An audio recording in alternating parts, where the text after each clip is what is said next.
Hey, bienvenue dans ton Yann et Frank. On est en vacances, mais on a quand même du contenu pour vous. Votre préféré, euh, Le Devoir du mercredi soir, Jean-François Caron est avec nous. On va parler de son livre. On a pris la peine de le lire. C'est un excellent livre. Franchement, là, c'est vraiment un bon travail qui a été fait sur la COVID-19, la pandémie, mais non pas juste critiquer un gouvernement ou dire on aurait dû faire mettre des masques ou quelque chose. Non, non. On remonte loin dans le temps. On va regarder la philosophie. Qu'est-ce qui a amené nos démocraties à agir de cette façon-là? Donc, c'est quand même un ouvrage qui est, je jugerais, très important, honnêtement. On a le plaisir d'avoir Jean-François avec nous.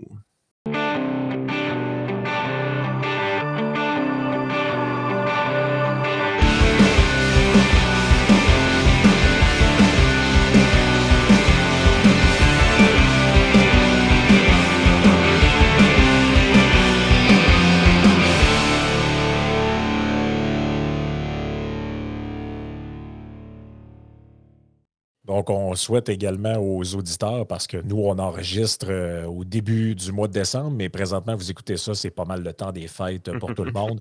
Donc, contrairement à Justin Trudeau, je vous souhaite un joyeux Noël et une bonne année. Donc, ça vaut pour tous ceux qui s'intéressent, puis ceux qui s'intéressent pas, ben, c'est ça pareil. Hein? T'es pas fin. Justin, il l'a dit. Grâce à sa taxe carbone, il défend les Noëls blancs, Oui, oui, Frank.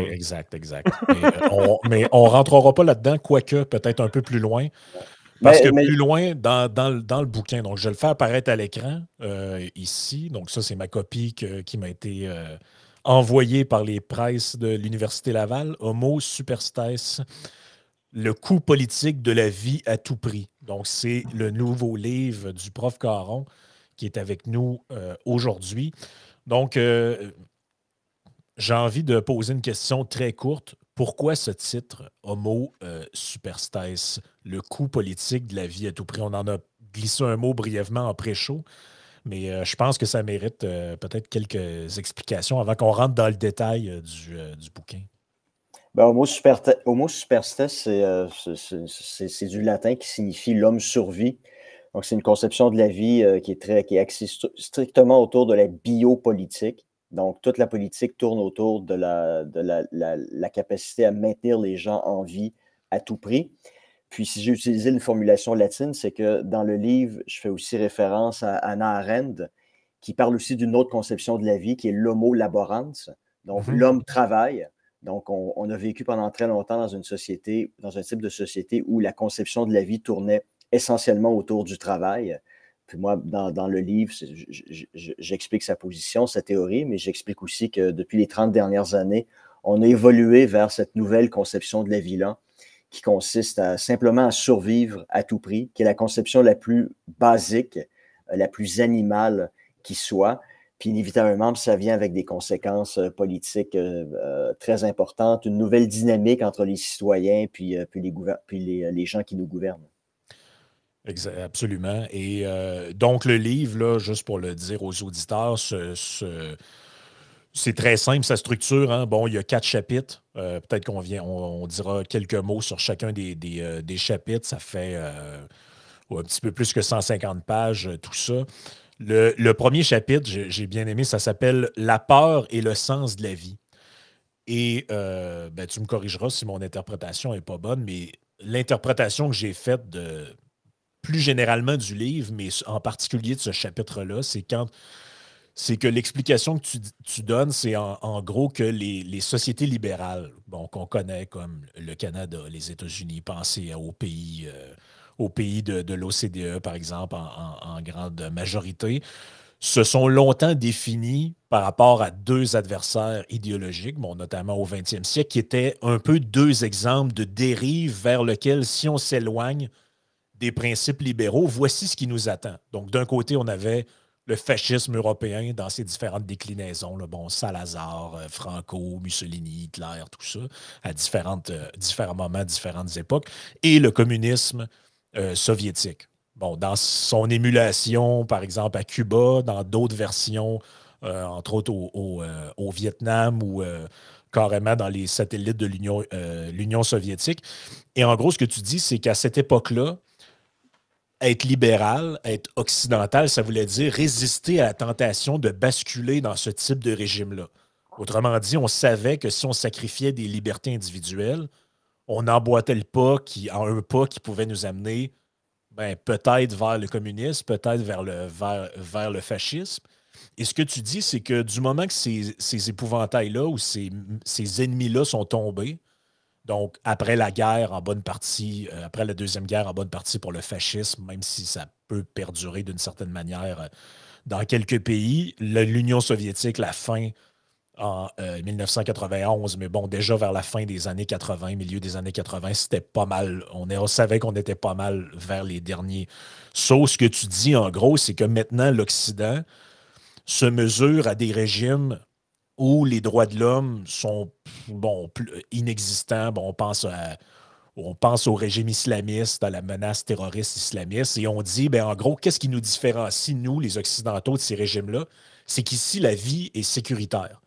On vit dans la sécurité. Il n'y a personne qui pense que le gouvernement va rentrer chez lui puis le mettre en prison sans raison ou ce genre de choses-là, ou être attaqué par des guérillas ou des chefs de guerre. Et en gros, ce que tu dis, c'est maintenant pour se différencier de ces régimes-là, ce qui nous reste, c'est non pas nos libertés individuelles, mais c'est notre obsession de la sécurité et notre, j'oserais dire, presque la sacralisation de la vie.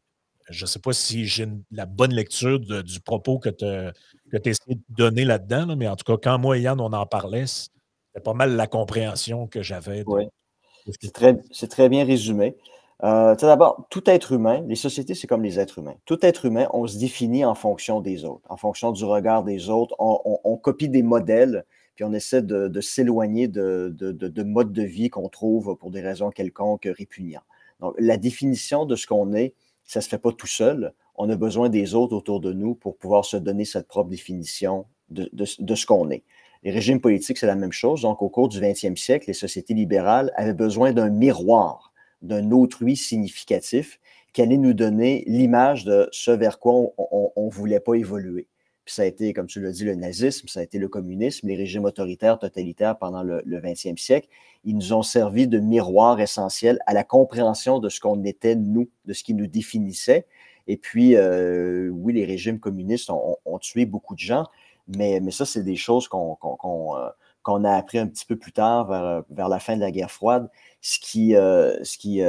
La caractérisation de ces régimes-là, c'était des régimes qui privaient les gens de leur liberté individuelle. Donc, nous, on s'est défini en miroir, en opposé de ça. Donc, les sociétés libérales pendant la guerre froide, c'était des sociétés qui garantissaient la liberté individuelle des individus.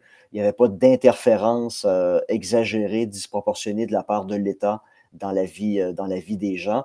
Et puis, les gens étaient prêts aussi à mourir, à faire des sacrifices pour pouvoir maintenir cette liberté-là. Parce que la conception de la vie qui prédominait à l'époque, c'était c'est la liberté qui prime d'abord et avant tout. Si tu viens me priver de ma liberté, ma vie n'a plus aucune signification, elle n'a plus aucun sens. Donc, je suis prêt à mourir pour pouvoir préserver ma liberté. Donc, ça faisait en sorte que les sociétés libérales, occidentales de l'époque, les gens étaient prêts à faire des sacrifices, à s'engager dans l'armée, par exemple, à aller se battre à l'étranger au nom de la liberté. C'était la valeur qui prédominait. Puis là, avec l'effondrement de l'Union soviétique en 91, on s'est retrouvé, ça a été la grande victoire du libéralisme, la fin de l'histoire. On s'est retrouvé sans ennemis. Donc, le fait de ne pas avoir d'ennemis, ça a créé un vide identitaire. Les sociétés libérales ont eu de la difficulté à pouvoir se définir parce qu'on avait perdu ce miroir-là qui est nécessaire à notre compréhension.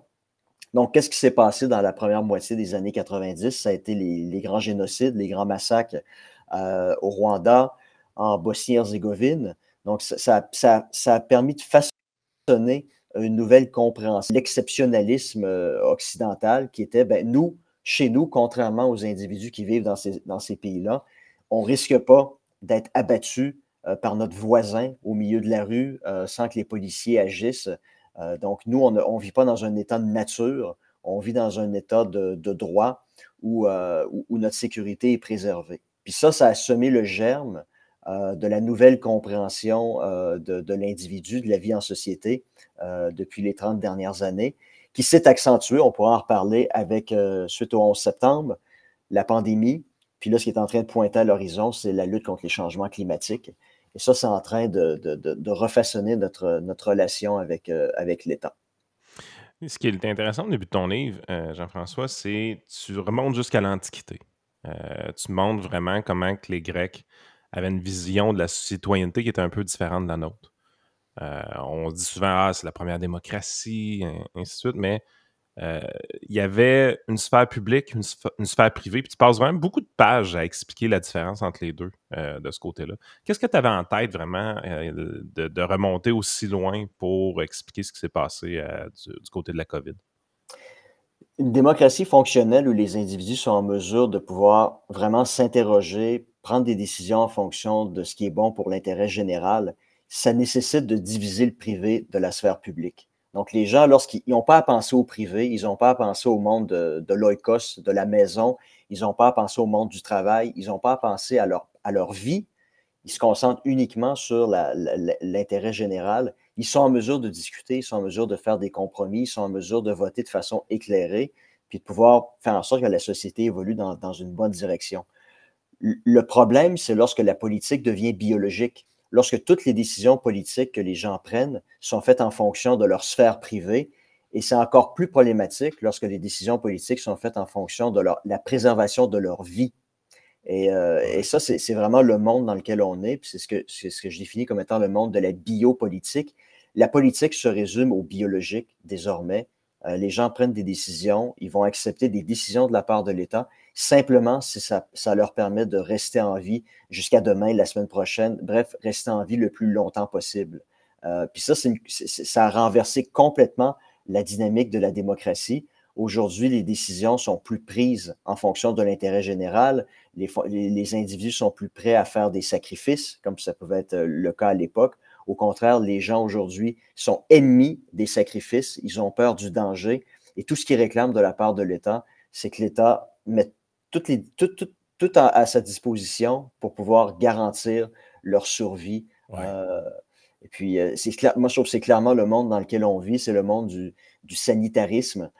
Les individus s'attendent à ce que l'État élimine toutes les formes de danger qui peuvent nous menacer. Puis ça en vient à créer une société qui est complètement axée autour du sanitaire, qui est ennemie du danger, qui est incapable de faire des sacrifices et qui, est encore plus important, qui est prêt à accepter toutes les interventions de l'État, même les interventions les plus liberticides, au nom de la préservation de la vie.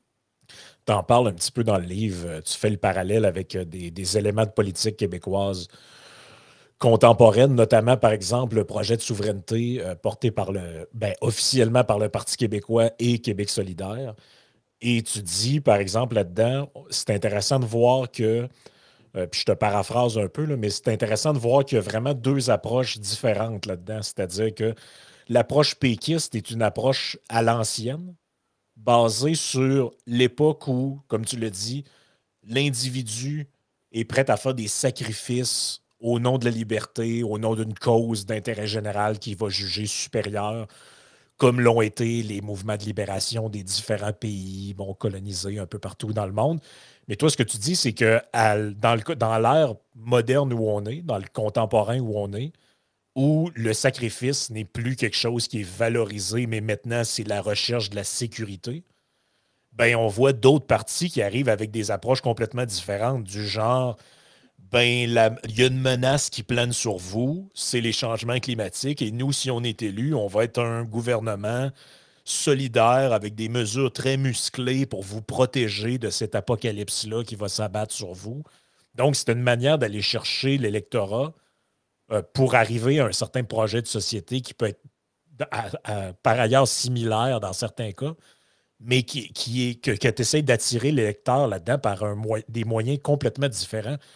Et c'est tellement vrai, cette affaire-là, que je me suis aperçu d'une nouvelle manière de parler de la souveraineté que les péquistes ont et qu'ils n'avaient pas vraiment utilisé souvent jusqu'à présent, mais à mon avis, ils l'ont inconsciemment volé à Québec solidaire. C'est que je les entends parler de plus en plus de ben écoutez, un troisième référendum, on n'a pas le choix de l'essayer parce que c'est d'une certaine manière le référendum de la dernière chance. Après, ce ne sera plus possible. Le peuple québécois va avoir disparu. Il sera noyé par les immigrants. Notre nation va... Donc, en fait, c'est quoi? Qu'est-ce qu'il essaie de faire par là? Si je reprends un peu ton propos, c'est en fait agiter une peur de l'insécurité. Donc, vous ne vivrez plus chez vous, vous ne vous reconnaîtrez plus dans votre propre pays, vous serez assimilés, vous disparaîtrez. Donc, là, c'est plus une question de, ben oui, ça va être dur, on a des sacrifices à faire, il y aura des turbulences, comme disait Pauline Marois. C'est faites-le parce qu'il en va de votre survie. Ce qui est un peu la même logique que l'affaire de QS avec les changements climatiques qui amènent à la fin du monde. Oui, ben dans les années 70, qu'on soit d'accord ou non avec cette thèse-là, la question n'est pas là, mais pour beaucoup de souverainistes dans les années 60-70, le Québec était une nation opprimée, qui était privée de sa liberté, sa capacité à pouvoir s'autodéterminer collectivement. Donc, c'est la raison pour laquelle le Parti québécois a été fondé. C'était une lutte de libération nationale. Fondée ou infondée, encore une fois, la question n'est pas là. Et puis, on a vu depuis les 20 dernières années, cette option-là, graduellement, s'est effondrée. Le Parti québécois a vu s'émietter ses appuis. Puis on voit aussi qu'il n'y a pas nécessairement eu de renouvellement de la cause auprès des plus jeunes générations. On voit tous les sondages qui sont faits à l'heure actuelle.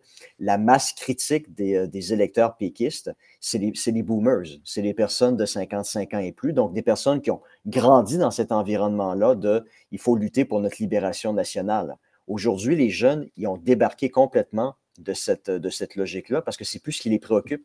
La lutte pour la liberté, c'est plus ce qui les préoccupe. C'est maintenant la lutte pour la survie parce que les gens qui ont moins de 30 ans, ils ont vécu toute leur vie dans un monde de l'homo superstes où la conception de la vie était basée strictement sur la survie. Donc, on voit que ces gens-là, leur préoccupation principale, et c'est en train de devenir aux États-Unis, si ma mémoire est bonne, au cours de la dernière année, la lutte pour les changements climatiques, contre les changements climatiques plutôt, est devenu le combat, la valeur la plus importante aux États-Unis. Donc, on voit que c'est un changement générationnel qui est aussi représentatif d'un changement de mentalité, d'une nouvelle conception de la vie. Puis c'est ça. Donc, les mobilisations politiques aujourd'hui, Greta Thunberg, c'est un très bon exemple d'une mobilisation chez les plus jeunes générations. Ce qui les préoccupe d'abord et avant tout, ce n'est pas la liberté, c'est survivre, ne pas mourir à cause d'un cataclysme environnemental. Et puis les Écossais, il y a quelques années, lorsqu'ils ont fait leur référendum, je crois que c'était en 2014, ils ont abaissé le droit de vote de 18 à 16 ans. Donc le Scottish National Party s'était dit, si on abaisse l'âge de vote, on va avoir plus de jeunes qui vont voter et les jeunes, normalement, ils sont davantage prêts à faire des sacrifices. Donc, les chances sont plus grandes que ça va faire augmenter l'option du oui. À leur plus grand désarroi, une majorité de jeunes de 16 à 24 ans a voté pour l'option du non. Donc, pour eux, encore une fois, c'est une question générationnelle. La lutte pour la liberté collective, c'est plus une valeur qui prédominait maintenant dans la mentalité des plus jeunes. Puis on le voit avec les plus jeunes qui souffrent d'éco-anxiété, qui sont prêts à accepter à peu près n'importe quelle mesure, parmi les plus liberticides qui soient. Ils sont prêts à accepter ces mesures-là parce que leur esprit, leur conception de la vie, c'est une conception paranoïaque. C'est une conception où ils ont peur de mourir, puis ils s'attendent à ce que l'État fasse tout en son pouvoir pour pouvoir empêcher ça. T'sais, ils sont rendus à un stade où c'est plus d'un tiers des jeunes qui ne veulent pas avoir d'enfants, ils ne veulent pas avoir de famille, parce que dans leur esprit à eux, ça serait inhumain de mettre sur Terre une jeune personne qui serait condamnée à mourir dans le grand froid extrême ou des chaleurs extrêmes. C'est loin d'être anecdotique, ce changement de mentalité-là. Puis ça vient de quelque part. Puis lorsqu'on regarde l'évolution générationnelle, les tranches d'âge, ça remonte vraiment aux 30 dernières années, au moment tournant de la fin de la guerre froide, où précisément à ce moment-là, on a perdu notre ennemi communiste, autoritaire, totalitaire, puis on a dû le remplacer par quelque chose d'autre qui a été la peur de mourir. Ce qui est un peu le grand paradoxe de toute cette histoire-là, ça reste que on a peur de mourir à un moment où est-ce qu'on n'a jamais été autant en sécurité. On a vraiment... on privilégie la vie à tout prix, alors qu'en réalité, on ne sait pas pourquoi on veut vivre plus longtemps. Je pense qu'à un moment donné, la qualité de ta vie est plus importante que la quantité de temps que tu devrais vivre, mais on dirait que c'est pas intégré pour tout le monde. Puis, on est vraiment... L'autre paradoxe qui me fascine un peu dans tout ça, c'est que le côté très collectiviste, très plus à gauche, favorise des idéologies qui se pensent à être altruistes énormément, mais en réalité, c'est camoufler tout ça d'un grand individualisme à l'intérieur. C'est l'individu, c'est je me moi qui compte beaucoup, c'est justement ma survie à moi, c'est ça qui est le plus important. Alors que le libéralisme a souvent été à la base de cette idéologie-là une forme de promotion, de responsabilité individuelle, de liberté individuelle. Mais malgré tout, c'était pas nécessairement à des fins individualistes dans le terme égocentrique ou égoïste. C'était la poursuite du bonheur, le pursuit of happiness. Le but, c'est si tout le monde a la chance de gravir les échelons, la société va s'en porter mieux éventuellement. Je trouve tellement que ton livre met en relation une tonne de paradoxes de ce genre-là.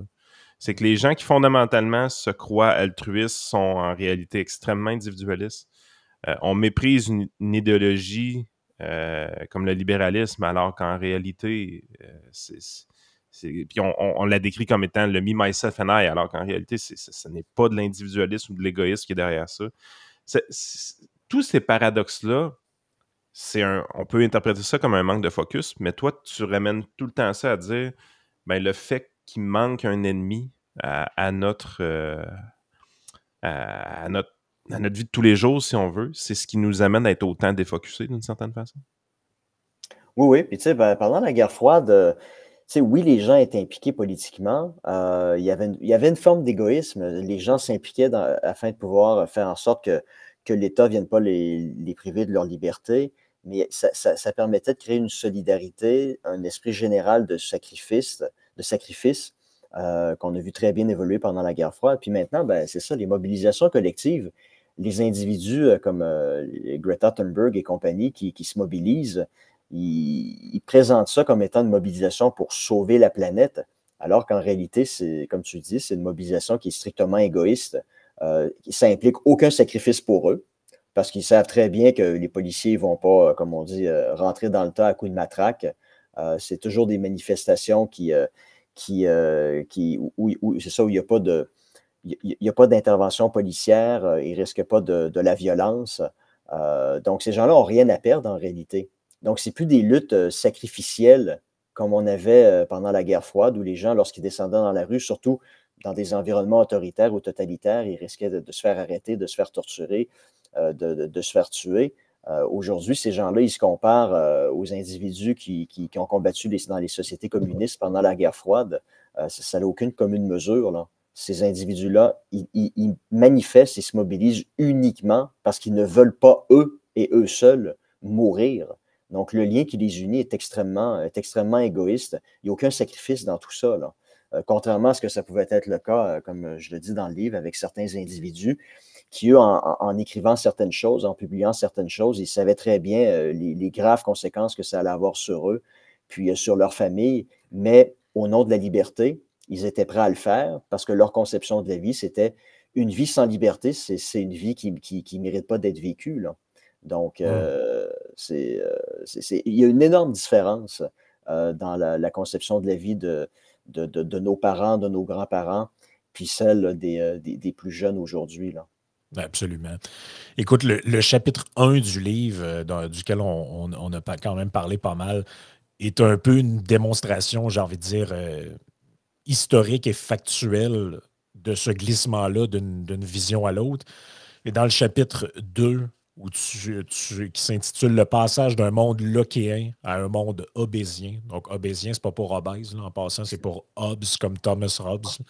Je vais juste le préciser pour les auditeurs.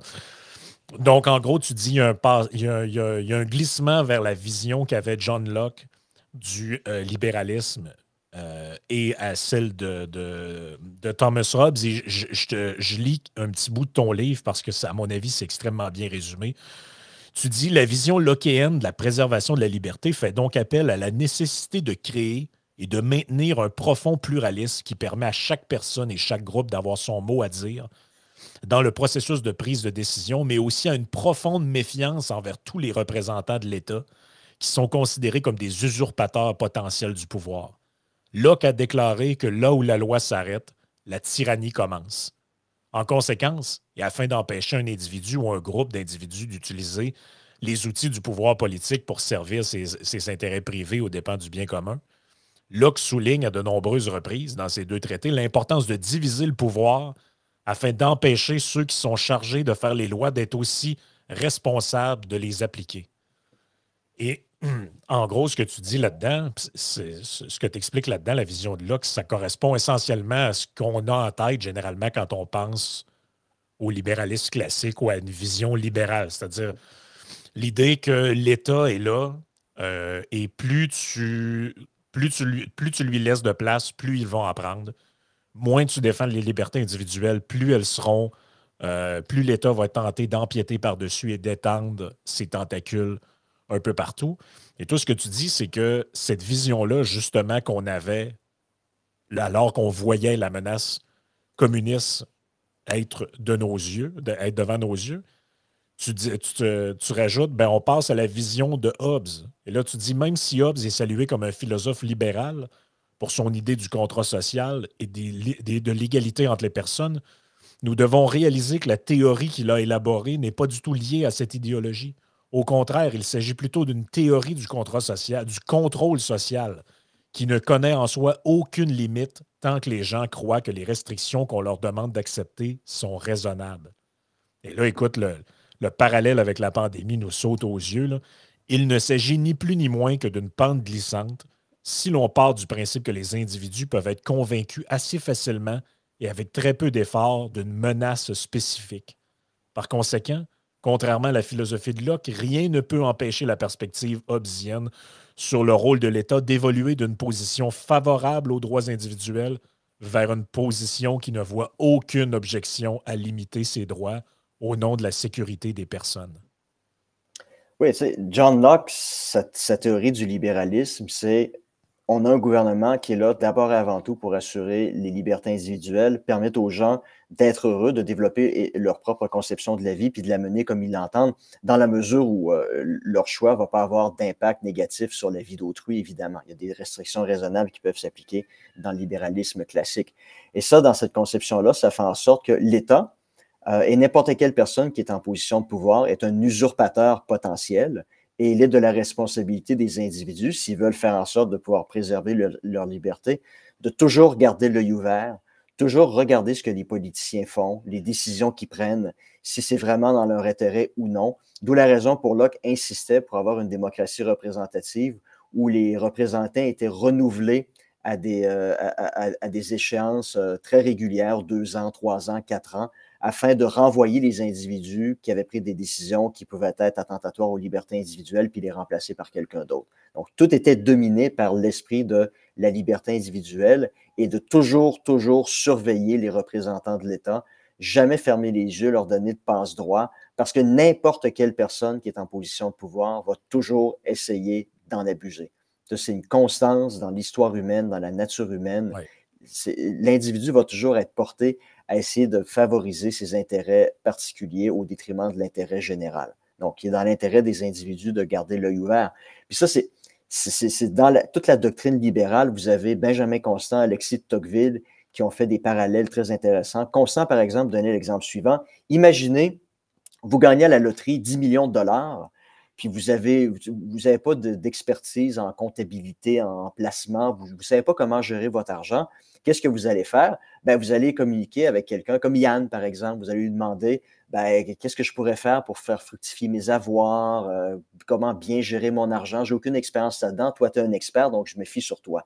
Mais si cet individu-là se fie à l'expert comptable, puis lui pose aucune question, jette jamais un coup d'œil sur ce qu'il est en train de faire, sur la façon avec laquelle il place son argent, il y a des risques que l'expert comptable commence à prendre un petit 10$, un 50$, un 100$. Puis s'il se rend compte que la personne ne fait aucune vérification, ben, le 100$ va virer en 1000$, puis en 10 000$. Puis au final, la personne va perdre tout son avoir, tout son argent. Pourquoi? Parce qu'elle n'a pas gardé un œil sur la personne qui était en charge de gérer son argent. Si au contraire, à chaque semaine, vous demandez à Yann des comptes, où est-ce que tu as placé mon argent, ça a été quoi le rendement, est-ce que j'ai gagné de l'argent, est-ce que j'en ai perdu? Je vais te flusher.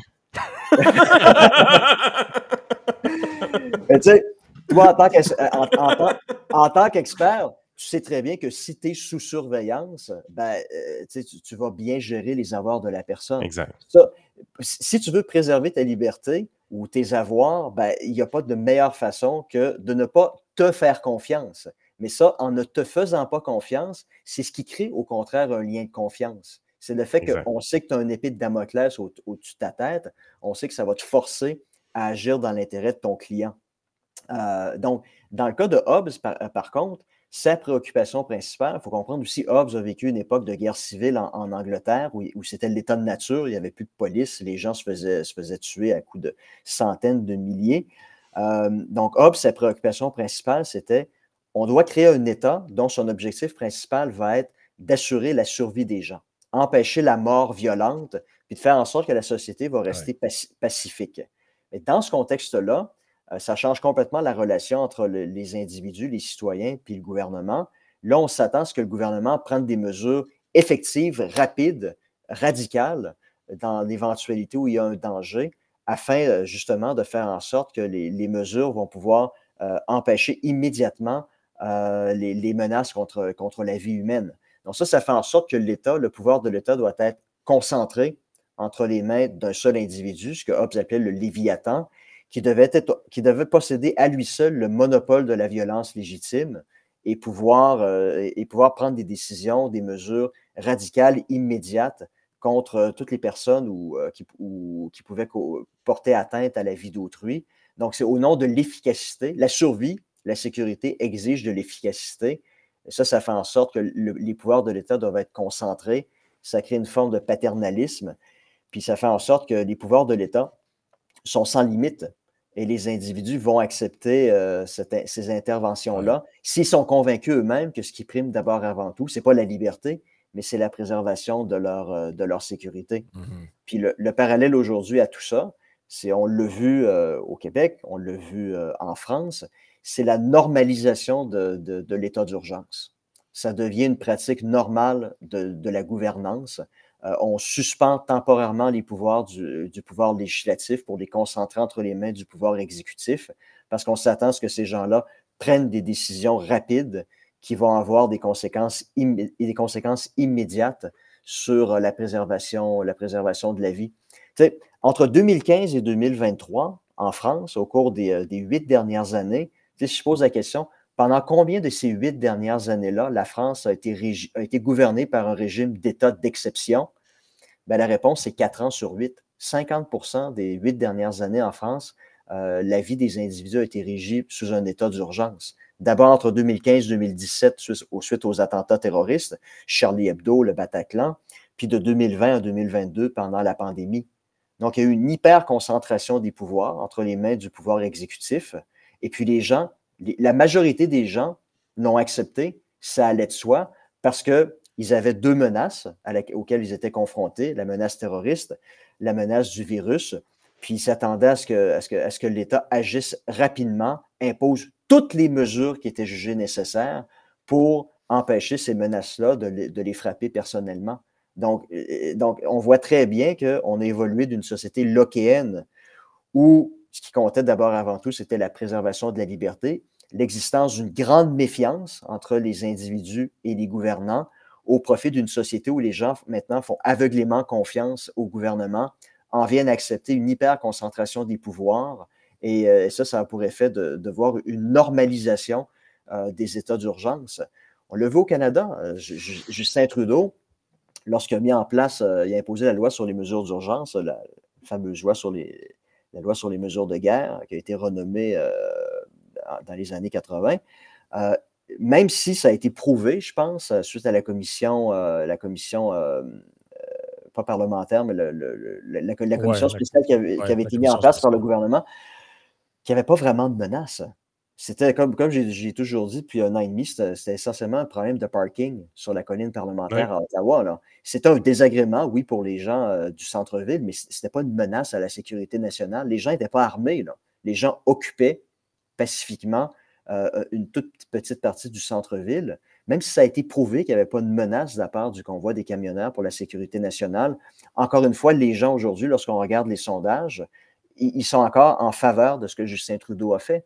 parce que dans leur esprit à eux, ces gens-là, c'était une nuisance, c'était des gens qui posaient un danger potentiel à un moment où la pandémie de COVID était encore à son pic. Ouais.